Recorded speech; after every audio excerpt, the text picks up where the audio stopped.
Rain adding insult to injury to fuel even more mosquitoes. Pest control experts say they've received an uptick in calls from both homeowners, even refineries seeking relief.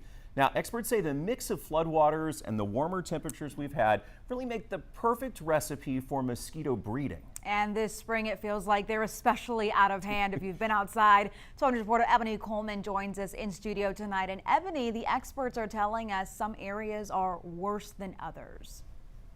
That's right, guys. Those experts tell me with this weather, they believe this is only the beginning of a very busy mosquito season that will span into the entire summer.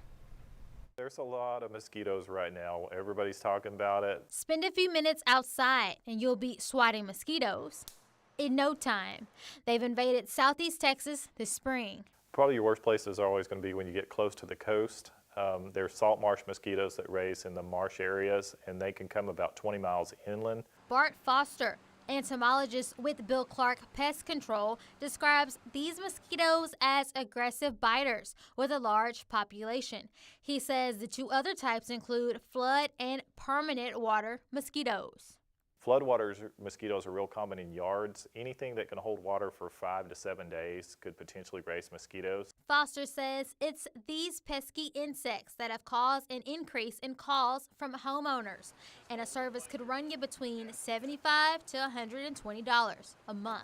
To get effective control, you need to do the service monthly, and it really just depends on the size of the yard. He says, but the bulk of their business comes from many refineries, where they spray several times a day, sometimes 7 days a week.